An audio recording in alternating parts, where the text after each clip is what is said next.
നമസ്കാരം. On air മീഡിയയിലേക്ക് സ്വാഗതം. നരേന്ദ്രമോദി സർക്കാർ അദാനിക്ക് എല്ലാ സംരക്ഷണവും നൽകി കാത്തുരക്ഷിക്കുമ്പോൾ അമേരിക്കൻ സർക്കാർ അദാനിക്കെതിരെ പ്രോസിക്യൂഷൻ നടപടികൾ തുടങ്ങിവെച്ചിരിക്കുകയാണ്. ഹിൻഡൻബർഗിന്റെ സമ്മർദ്ദം കൊണ്ടാണ് ഇതൊക്കെ ചെയ്യുന്നതെന്ന് അദാനി എത്ര വട്ടം പറഞ്ഞാലും പല കാരണങ്ങൾ അദാനിയെ കൊടുക്കുന്നതിന് US പ്രോസിക്യൂട്ടർമാരെ പ്രേരിപ്പിച്ചു എന്നതാണ് വസ്തുത. ഇനി ഗസയിലേക്ക്. ഗസയിൽ ഇതുവരെ കൊല്ലപ്പെട്ട പാലസ്തീനികളുടെ എണ്ണം 44,000-ഓളമാണെന്ന് പുറത്തുവരുന്ന കണക്കുകളെങ്കിലും അതിലും എത്രയോ ഇരട്ടി വരുമെന്നാണ് ചില റിപ്പോർട്ടുകൾ.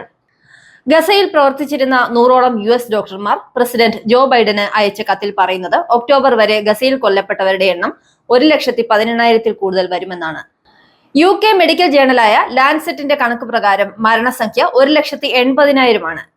ഗസയിലെ കുഞ്ഞുങ്ങളെയും സ്ത്രീകളെയും ഉൾപ്പെടെ കൂട്ടക്കുരുതി നടത്തുന്നതിന് ഇസ്രായേൽ സൈന്യം ഉപയോഗിക്കുന്നത് ആർട്ടിഫിഷ്യൽ ഇന്റലിജൻസ് സംവിധാനത്തിൽ പ്രവർത്തിക്കുന്ന ആയുധങ്ങൾ.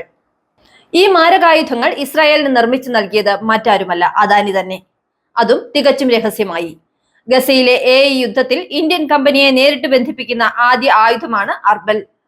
Israeli weapon industries, Adani defence and aerospace എന്നിവ സംയുക്തമായാണ് ഈ തോക്ക് നിർമ്മിക്കുന്നതെന്നായിരുന്നു ഗുജറാത്തിലെ ഗാന്ധിനഗറിൽ നടന്ന പ്രതിരോധ പ്രദർശനത്തിൽ നടത്തിയ പ്രഖ്യാപനം.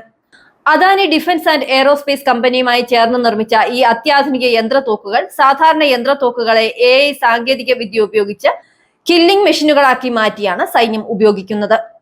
ഒക്ടോബർ 7-ന് ശേഷം ഇസ്രായേൽ ഗസയിൽ നടത്തിയ അധിനിവേശത്തിൽ അർബൽ എന്ന് വിളിക്കുന്ന ഈ തോക്കുകളാണ് ഉപയോഗിക്കുന്നത്. ഒരൊറ്റ ഉണ്ട പോലും പാഴാവാത്ത രീതിയിൽ ലക്ഷ്യസ്ഥാനം ഉറപ്പാക്കുകയും മരണനിരക്ക് കുത്തനെ ഉയർത്തുകയും ചെയ്യുന്നതാണ് ഈ തോക്കുകൾ. ഇസ്രയേലിന്റെ താവോർ, കാർമൽ, നെഗവ് തുടങ്ങിയ തോക്കുകളിൽ AI സാങ്കേതിക വിദ്യ സന്നിവേശിപ്പിച്ചാണ് ഈ തോക്കുകൾ നിർമ്മിച്ചിരിക്കുന്നത്. 2022-ൽ ഗുജറാത്തിലെ ഗാന്ധിനഗറിൽ നടന്ന പ്രതിരോധ പ്രദർശനത്തിൽ ഇന്ത്യയിലെ ആദ്യത്തെ AI അടിസ്ഥാനമാക്കിയുള്ള തോക്കായി ഇതിനെ മാധ്യമങ്ങൾ വിശേഷിപ്പിച്ചിരുന്നു.